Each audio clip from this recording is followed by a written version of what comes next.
Mr. Ogureuc is an assistant professor in the physical education department at Slippery Rock University in Slippery Rock, Pennsylvania, an aquatic consultant for aquatic safety resources. Mr. Ogureuc has been the driving force in developing the Slippery Rock University Aquatic Minor.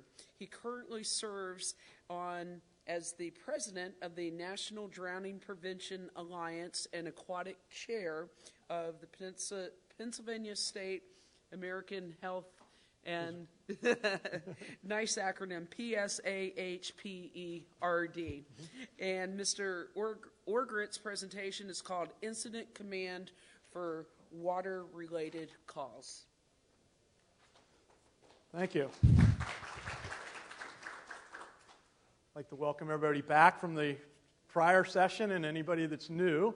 I'm going to be talking about incident command for water-related incidents, aquatic-related incidents. I think in your program it talks about communicating with fire, EMS, public safety personnel. This is a topic that I find very interesting and extremely important, especially when we have emergencies, that we establish a dialogue and understand that our counterparts in public safety, how we need to interact with them. And the experience that I've had working with the beach patrols and working, especially being housed underneath the Department of Fire, really enlightened my experience, and it's kind of taken me in a lot of different other avenues. Incident command is very similar to what we in the aquatic world talk about as far as emergency action plans.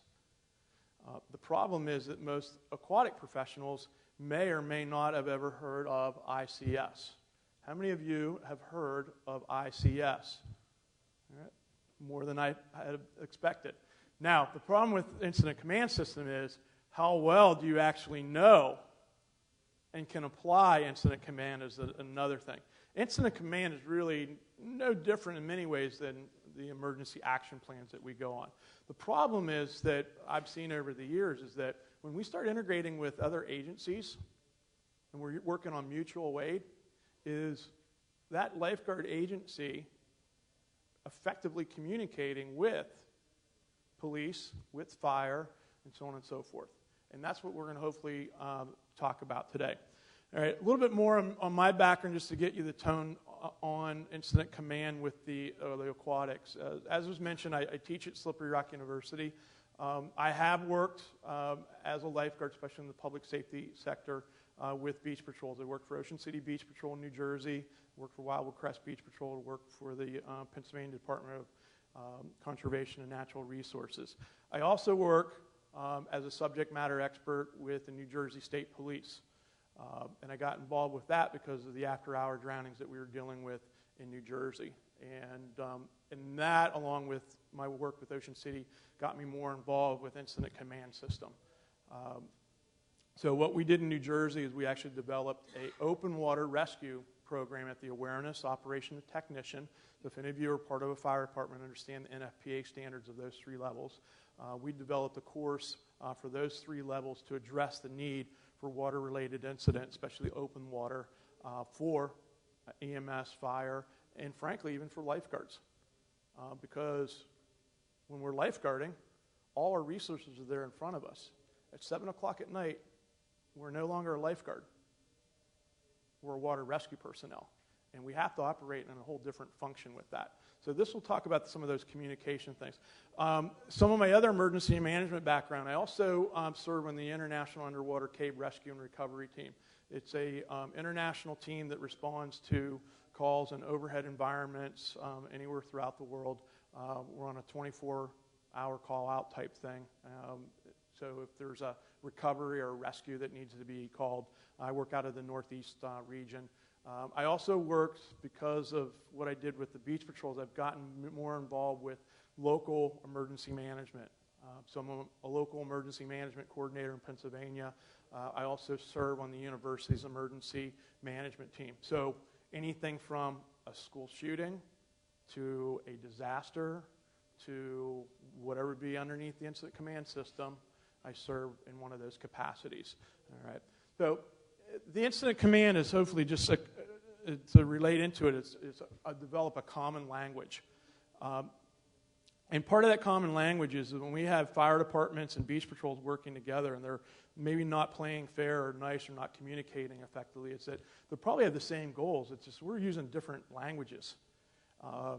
My beach patrol in 2000 was separate from the police department and the fire department. And we had an incident one night at 7:50 at night, losing daylight, and the call out came that there were 2 people in the water that needed rescue. Had big, nasty surf, and we got down there, and the police department was in one end, fire department was the other end, the beach patrol was in one end. And what I learned from that incident that night was no one was playing fair. No one was communicating. There was no mutual aid, and yet we were paid from the same city. We should have been on the same team. And there was a breakdown as far as preparation. There was a breakdown on communication. There was a breakdown on mutual aid. And there were a lot of egos that got in the way. When we went underneath the fire department the following year, a lot of that started to go away because we started communicating in the same terms. We started instituting incident command system. And it's something you have to work on daily. It's not a quick fix. But what I'm hoping to do is the first half of this give you an overview of ICS and then bridge that over more related to the water end of it. FEMA, we should hopefully have heard of FEMA over the years. FEMA actually runs a incident command education thing. So if you'd like to get trained by FEMA, you can do it for free. Google FEMA ICS independent study, and you can take an online course. And I'll give you this right now so I don't forget later. You can take ICS 100, ICS 200. You can't take 300 and 400 unless you're within a department. Move to the NIMS, the National Management Program. That's 700 and then 800. There's a whole heck of a lot in between. That'll give you a pretty good overview, and it's all free. Well, you paid for it in one way or another through your taxes.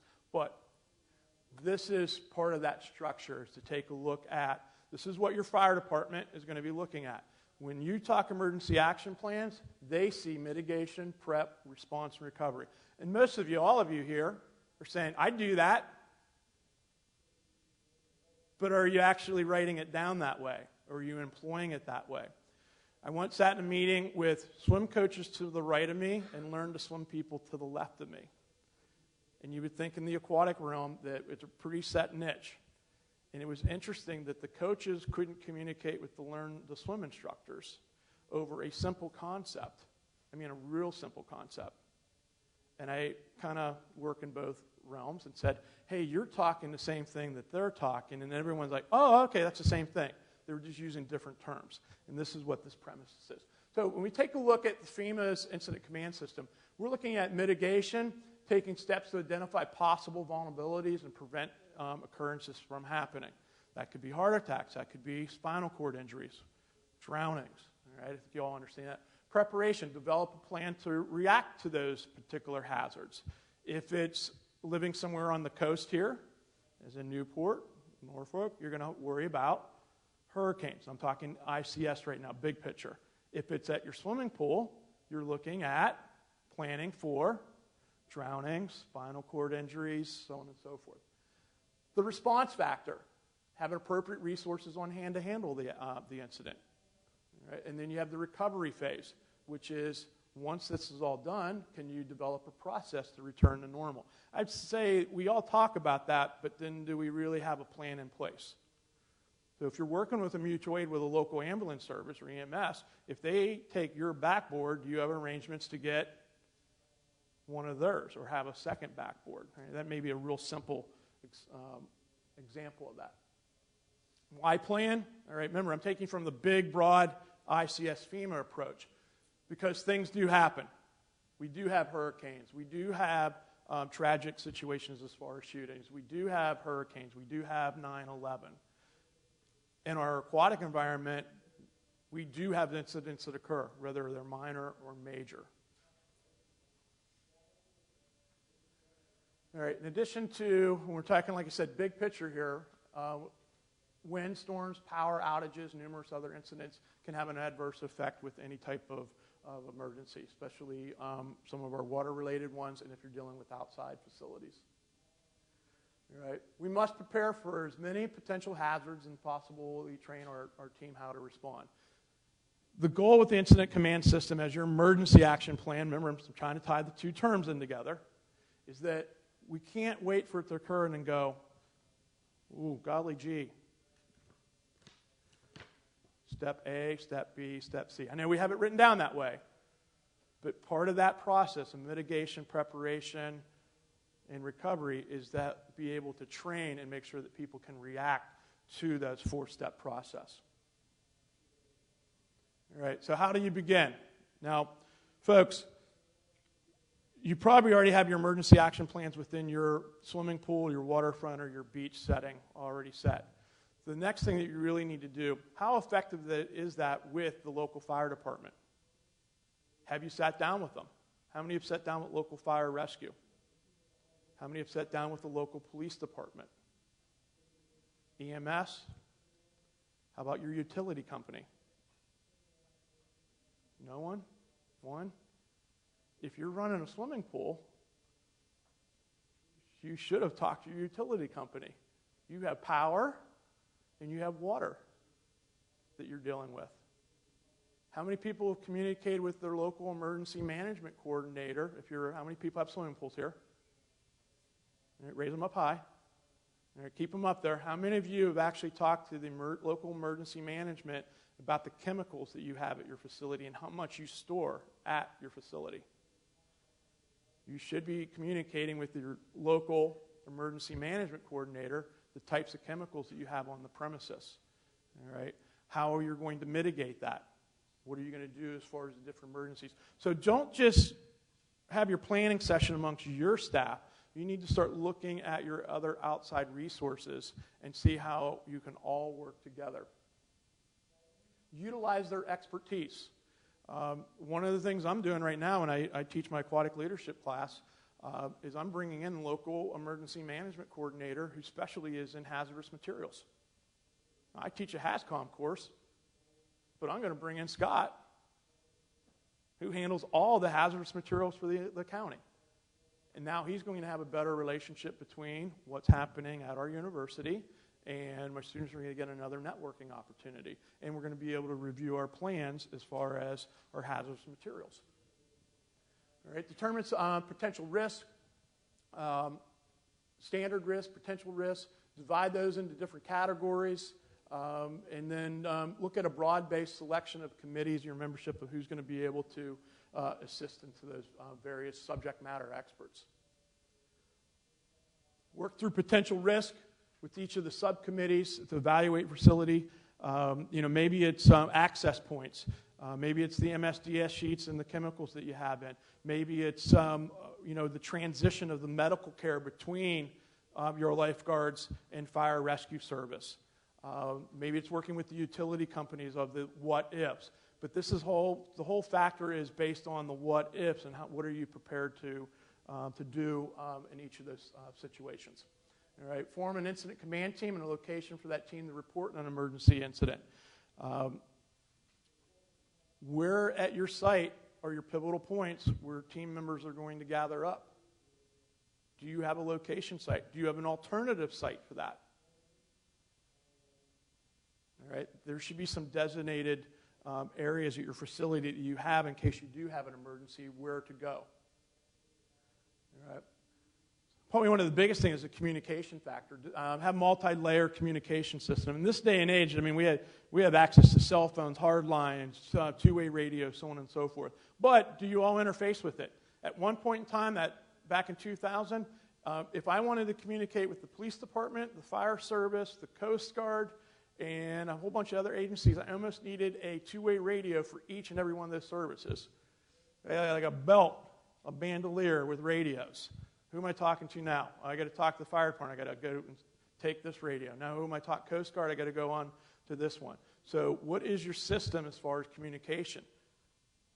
Fortunately, since we went underneath the fire department, our two-way radios, if you will, We were able to set them up to have certain channels that we could all effectively talk together, minimize the miscommunications, and have better communication as we go on it. Cell phones. Now, I know that everyone that works in the pool, we don't want the cell phones with our lifeguards. Correct? All right. In Ocean City, when I worked there, we had 10 miles of beach. We all had two-way radios. Now, our policy with the lifeguards was do not use your cell phone for calls or texting or so on and so forth. But we also allowed to have them in their bag, if you will. And the reason is that there can be breakdowns. That's 10 miles of beach that we had. And we've had situations where the repeater, which enabled us to communicate in the two-way radios, I remember coming in on 2 different occasions where, like, Lieutenant Ogureuc, the repeater is down. We have no way to communicate with the lifeguards. And we're sitting there with the chief and me and a bunch of other lieutenants go, what do you mean? Because we're, as you know, that's 10 miles. I mean, I'm going to have to, like, drive and walk to each one of those.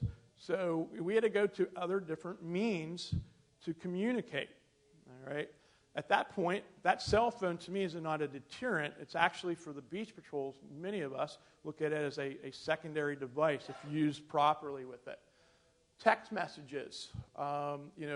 We live in a different way of communicating. I'm not a Facebook person, but, what my students tell me is that, Facebook's old. It's Twitter. I do have a Twitter account. But the kids aren't communicating via Facebook now. It's Twitter. They want instant messages. All right? Are you using Twitter to communicate with your facility? Pool's closed. Send out a tweet. I use a classic example. I was monitoring the USLA National Lifeguard Championships from 8 hours away, and I was following Twitters from people. Major storm coming in. This event was canceled or so on and so forth. Wouldn't it be great from the meet director to do what? Send out a tweet. Events won't start until, and that's how people are communicating. Our campus alerts. Lee, I'm sure you probably haven't, Roy. If we have a, God forbid, a school shooting, there is a campus-wide text alert that comes out. So we have an instant message. All right? Are you using and employing that same type of technique or communication realm for your facility? All right? Something to think about. But communication is important. When people don't know and aren't being communicated to, there's a breakdown. All right? Have a plan to communicate with all facility visitors. And then we're talking about facilitating in the emergencies with our staff. We also need to communicate to the public in some ways what is occurring too. All right, train.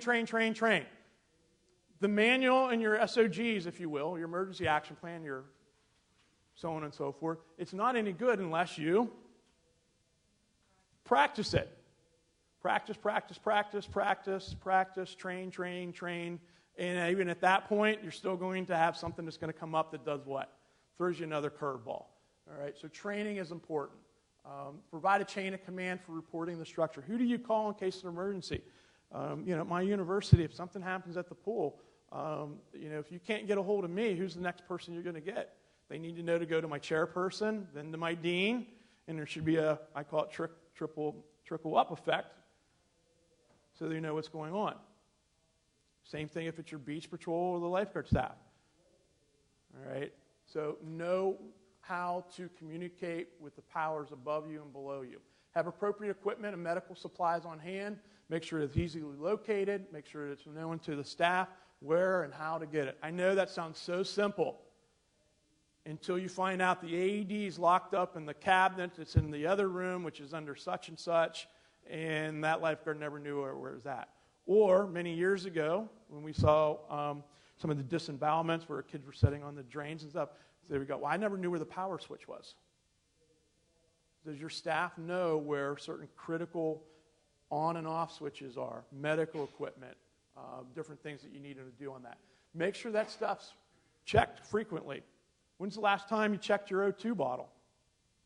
I know many of you will say, I've never had to use it, but have you checked it weekly?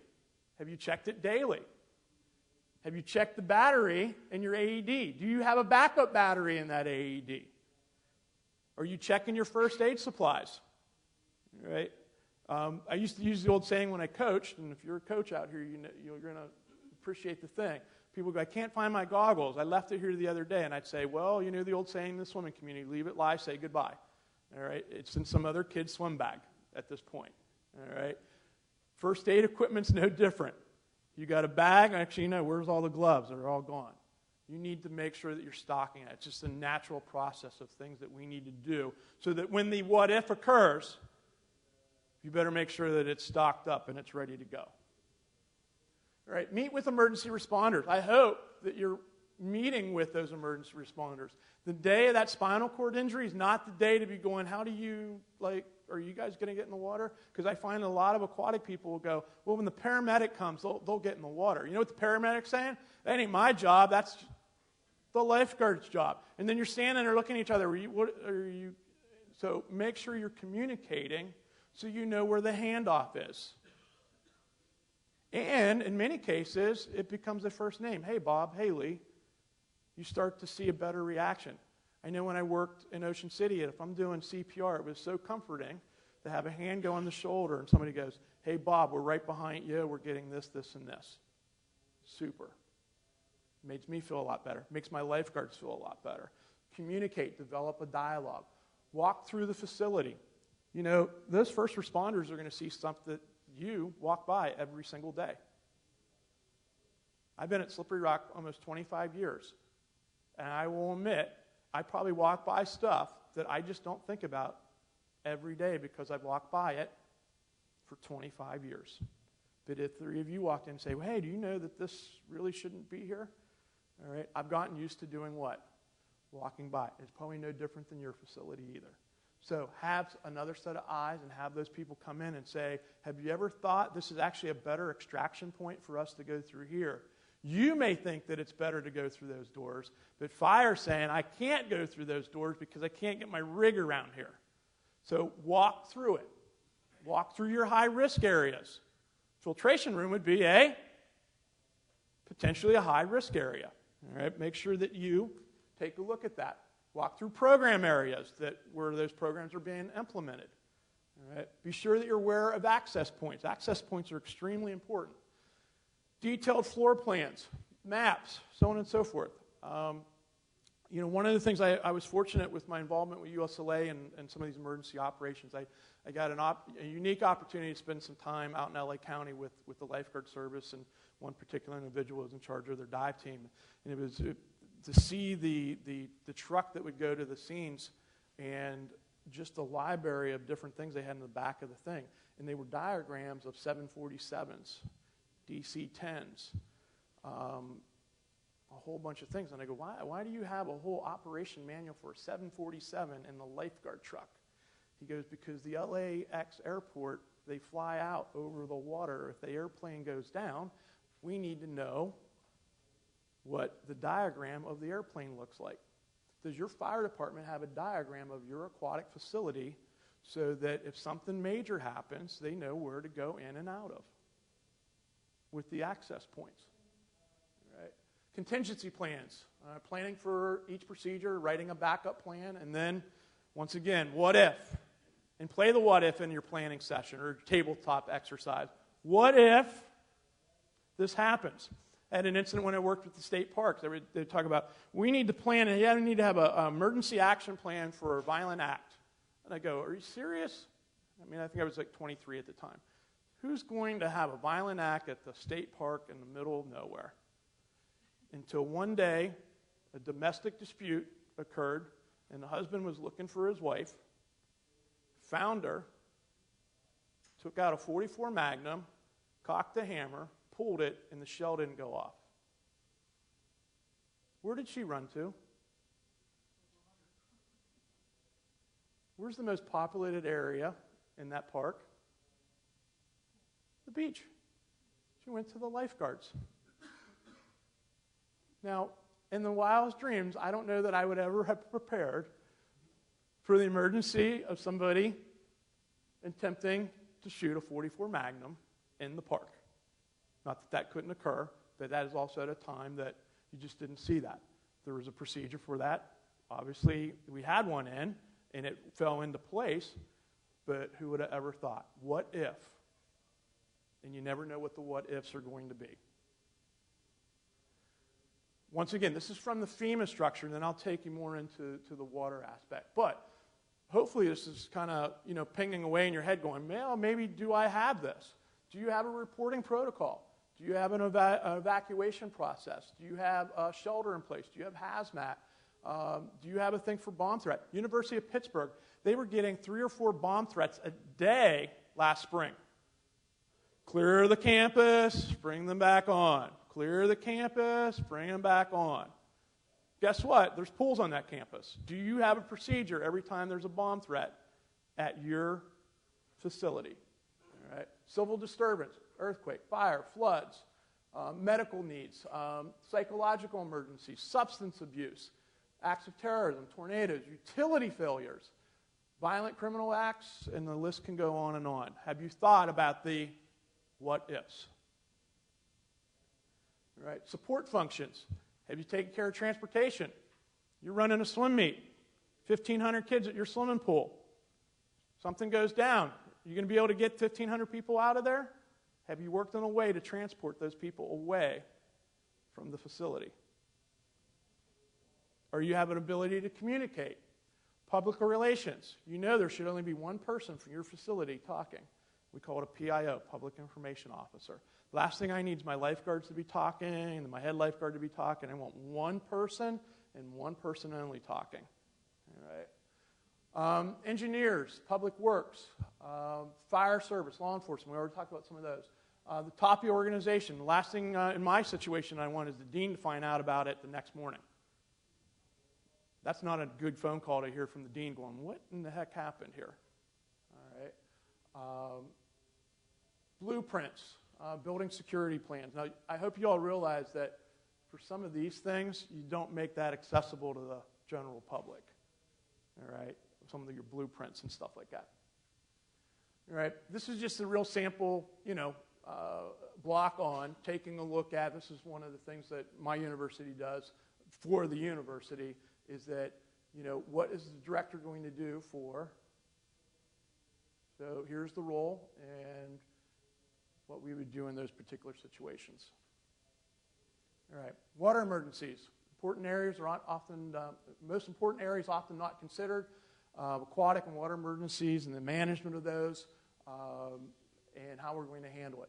EAPs or ICS, it's one and the same. And the problem that my beach patrol had was when I said, hey, we're going to be doing Incident Command 100 and we're going to do the training. And they're like, what is that? And why are we doing it? And I said, well, you've been doing it for 100 years.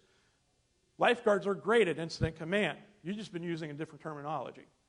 And when I started to explain to our beach patrol that you've been doing Incident Command, we just have to start changing the terms and how we're discussing it, how we're going to flow with it, how we're going to work with mutual aid, how we're going to communicate with fire and police, then we started to have a better mutual aid with it. Aquatic directors have been dealing with that forever. You just need to acquaint yourself to that structure. All right. However, you need to understand the terminology of ICS is providing clear communication between you and your public safety agencies. All right. They should be understood, they should be practiced, and they should be evaluated, and they should be clear and in clear, plain language. Probably one of the biggest things that I've learned in my time in public safety is that, now I know there's probably some of you that use different things. We don't use codes. It's plain English. Short, plain English. We have a water rescue. It's water rescue. Received. I got the message. Received. It's short and concise. There is no room for interpretation. It's not the, hey, Joe, what's the 10 code mean? Everybody knows that when you're communicating, it's clear and it's concise and it's understood and it's readily available. All right. EAP should include facility procedures in your policy manuals, and it should be part of your employee orientation. I know I'm preaching to the choir, you're probably doing a lot of this, but remember, the intent is to make you start to rethink your terminology from EAPs to ICS. This is some samples of what most of you already probably have done, and there's probably another 100 you could list here. Do you have a procedure for a drowning, a swimming assist, a cardiac, a spinal injury, epileptic seizure? Is it in the water or on land or on the deck? All right? Diabetic, lacerations, storms, lightning, acts of violence, lost children. How many people deal with lost children? All right? It's a common occurrence on the beaches. It's not just lost children, I call it lost parents. All right? It's one thing when mom and dad come up and say, I can't find John, and he's in the SpongeBob outfit, all right? Which is a little different when I have John and we can't find mom. And it's amazing. I know I have some beach patrol people here, but I've held like 1-year-olds, amazing as that seems, for an hour or 2 hours, and then we finally find the parents, and they think there's nothing wrong with it. All right, I'm sure some of you have had your own horror stories with it. All right, but do you have a procedure in place? And in that case, do you have a procedure in place to bring in law enforcement, because there's some major issues that you're dealing with that are somewhat criminal, and how are you going to communicate with that? All right, network and share ideas. Folks, I am a big networker. You got some emergency action plans? I want a copy of it if you're willing to share it. All right, we were talking about Newport's beach and my beach and so on and so forth. I love sharing plans. I'm a big person. Don't reinvent the wheel. There's a lot of good stuff out there. Share. Newport may have run into an incident that I haven't really dealt with yet, and vice versa. I want to learn how they handle it, and vice versa. I'm going back to that first page of mitigation, preparation, all right, so on and so forth. What's that? For firearms? Right. Okay, I'm not hearing the whole thing, and I'm getting... Okay. How to handle a firearm incident? Okay.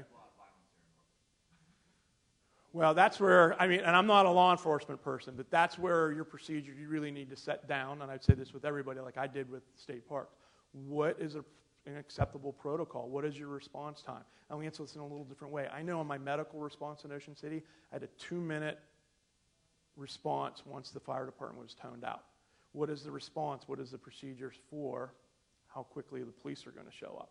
And then start that dialogue about what are you going to do, how you're going to handle it, move back, so on and so forth, and to set that up.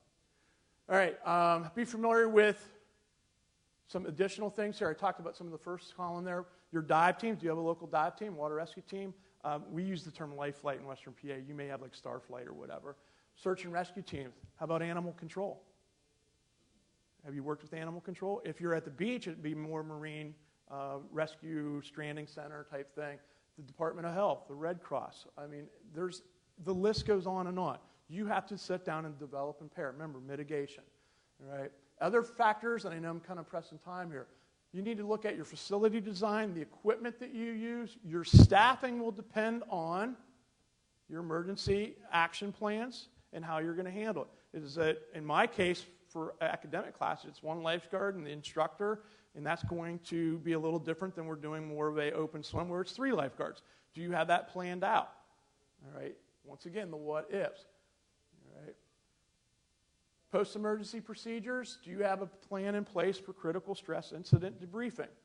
You may find out that if you're working maybe more in parks and recreation or more of a private entity, if you work with the local fire department, I bet they will be willing to give you access to their chaplain. And some of you are probably going, what do you mean the chaplain? The chaplain is trained in critical incident stress debriefing. All right? If you establish that mutual aid and work within that incident command structure, reach out to the local fire department or EMS service and say, God forbid, if we do have an incident, would you be willing on a mutual aid work with our department and have a relationship that we could use your chaplain or your person trained in critical incident stress debriefing to have that access to work with your staff? Facilities, all right, staff should be familiar with, obviously, your first aid area, your equipment, fire alarm boxes. We often walk by them time and time again, but could you write down on a piece of paper right now where all your fire alarms are at in your building? I bet you probably hit 2 or 3 of them, but I bet you'd miss a few too. Do you know where they're all at? All right. Do you know where your fire extinguishers are? Where your AEDs are at? All right. Great quiz for your staff. Right? Entrances, exits, telephones, Locker rooms, showers, storage, evacuation routes, shelter areas are all things that you need to consider. All right? Don't forget the little things. I'm talking to a few of you, and I'll go outside the water rescue thing. But if you're going to have like a shelter area, don't forget food, storage, and stuff like that. I'm using that as a big example, but you can then make your own example for your water-related stuff in your aquatic facility. If you're a shelter area and you're going to potentially have 500 people there, do you have enough toilet paper and water at hand? And is there a backup generator? 500 people are going to eventually need to use the facilities. You're going to need to use the flushing. Do you have water for them, food, substance, so on and so forth? Now, that's more on a major type of disaster thing. But on first aid, do you have enough bandages and equipment, oxygen available for that? What ifs? Chemical storage areas. Do you have MSDS sheets? You should have that by law. All right. Do your lifeguards actually know what's down there? Have they been informed of what they're potentially dealing with? Do you know where the electrical shutoff switches are? All right. Identify equipment needs for different emergencies. Are they familiar with it all? Have they used all that? Have you trained them? They may have learned it in the class, but have you actually checked them off on how to use the rescue tube? Or if you're at a waterfront, how to use a rescue board? Have you done your shallow and deep water backboarding? All right. All that needs to be checked off by you to ensure that you're doing that. And how you're going to hand off to fire, rescue, and so on and so forth. All right. Lifeguard staff must know the location and be trained in the proper use of the AEDs, their oxygen, and the rescue tubes should be worn. Bob's pet peeve. When I go around to facilities and I see lifeguards with the tubes, where, Lee? Under my feet. The tubes need to be in their laps and to be worn. All right. It's one of my big pet peeves. All right. Make sure that they're wearing their equipment. The other thing, too, is if you do a water rescue, where's your pocket mask at? If you're wearing a fanny pack, it should be with you. But I often tell my beach lifeguards, we show them a thing, and I go, when you go to make the rescue and you get swept 200 yards on a northern current and you're exiting, where's your pocket mask? And they go, oh, man, I guess it's back at my lifeguard stand. That's not doing you a whole lot of good. Do you have a backup procedure? So on my rescue can, I always carried one of those little clip micro shields, and then I had a step procedure on that. Gloves. How many of you issue gloves, put them in their fanny packs, and never check the whole summer? I usually tell my lifeguards, we have an abundance of gloves. I want you to switch them out at least once a week and dump them. Because they're what? In and out of the water. Whether they have them in the bag or not, or in the beach, they're in and out, sand and so on and so forth. The gloves don't do any good when your hand goes through them. So part of that's to make sure that you have the right equipment that is functioning. Stay updated on current rescues, technology, and equipment, and that comes down to your in-service training. So who's in charge? Folks, I want you to realize that if you have a 16-year-old that made the rescue and it's a spinal injury and they're doing the backboarding in the water, they are the incident commander, essentially. They're in charge. So when the fire department shows up, who knows more about that incident? It's the lifeguard. When I would respond to emergencies at night and the fire department would show up and the deputy chief, who's actually more ranking than me, would show up, if I'm there, I am in charge. I am the incident commander until we officially do what? Change it over. Fortunately, with my department, because of training, the deputy chief would show up and say, Lieutenant Ogureuc's in charge. How do you want my men deployed and women? I need them here, here, here, here, and here. And then we went into logistics, operations, so on and so forth. So I'm in charge of that. State police show up. I'm in charge of the state police on that incident command. All right, so that's some of the things you need to be aware of is that the person that was there from the get-go is your incident commander. All right. Who assists as primary rescue, bringing equipment? There should be some basic things we've done. Who's calling EMS? Who's meeting EMS? This is part of logistics and planning. All right. Who's controlling the crowd? I always used to tell our police department, they wanted to come down to the beach and start doing different things. And I said, well, wait a minute. We already have lifeguards and water rescue personnel in the water, so we're doing the operational section of this. and I have this person doing the logistics with the media. What I really need is crowd control.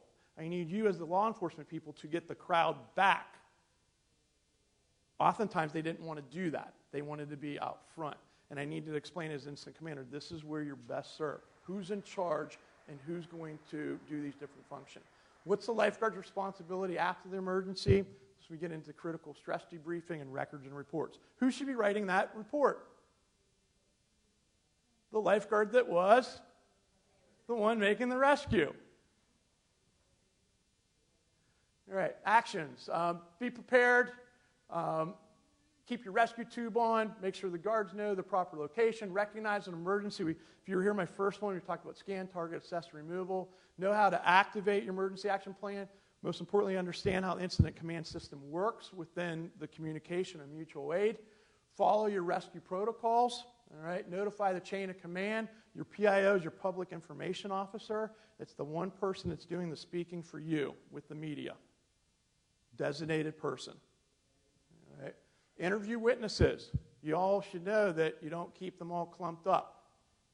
Get them separated. All right. Interview them separately so that you get and find out what's going on. File your records report. Replace your equipment. This is going back into your recovery phase here. And then do a debriefing. Once you're debriefing, you should be into your recovery phase. I'm not going to go through each and every one of this, but just to show you what fire departments are doing. This is from a fire department in Ohio. This is how they look at a water-related incident. All right? They're looking at it. You may look at it a little different. Primary assessment, size up the scene. Secondary assessment, rescue mode, recovery, their numbers that they're calling, how they're communicating, how they're relocating, their standard response. All right? Their phase 3 in the operation phase. Is the rescue area safe? Is there a safety officer? Remember, there's one person that's working as a safety officer. They don't do anything else. They watch and they realize if something's going bad, pull the people. All right. Assure that team's response. Assign, well, this is more for a water, swift water type thing. Have a backup plan, and so on and so forth. You can see just a punch item list, if you will, from the fire department's perspective. All right? And then you're getting into rescue operation phase, termination, communications, hand signals, and once again, it's just following a basic incident command system. All right. ICS, communication is key. And folks, I even say with ICS, when I start using terms, when I work the beach patrol and I was doing it every day, it clicks. I get 3 months away from it or the winter away from it, and I kind of get a little rusty. You need to stay on it to stay current. But communication is the one thing that's across the board is the most pivotal thing. If you're at least communicating and understanding who is doing what and you can effectively communicate, you're going to solve most of your problems. The next biggest thing is this, egos. That's probably the biggest breakdown in any emergency. I'm the aquatic director. I'm here. I'm going to take charge. Well, no, it's going to be the lifeguard that's in charge. They are the incident commander. They are telling me as the aquatic director what's occurring. They know what's happened. When I get up to speed, then we'll maybe make some changes in the incident command structure. But know who's there. Don't let your ego get the best of you. Trust your people because you've done preparation, mitigation, planning, and all those different phases. Incident command, operational commander, know your team members, how they communicate with each other, notify your chain of command, notify your public information officer what's going on. All right, I know I got to wrap this up. So post-incident, just the facts. I don't need your thoughts on what you thought happened. I need to know just the facts. Tell me the facts, nothing more, nothing less. All right, replenish your equipment. If you used it, make sure it's back in place. You sent the backboard, get another backboard. My fire department, we just switch them out between the beach patrol and so on and so forth. At the university, I got enough backboards I can give one up and not worry about it. But I do have a relationship that we can swap out oxygen bottles and we'll figure it out later. All right? But we don't have really any downtime. All right? And then make sure that you do check into counselors and chaplains for any post-traumatic stress type thing. All right? Discuss your events. Don't assign blame. I've been in a situation where I watched a leader assign blame, and it was one of the worst things I've ever seen. And this tragic part of it was the guards that were on that incident, they did a phenomenal job. They saved this girl's life, but somebody placed blame on things that were out of their control. Never place blame. Make sure that you understand what occurred, why it occurred, and how it can be improved. But that's one of the biggest things that will break down any organization. All right, we talked about the PIOs. Remember, expect the unexpected. Play the what-if game. Thank you.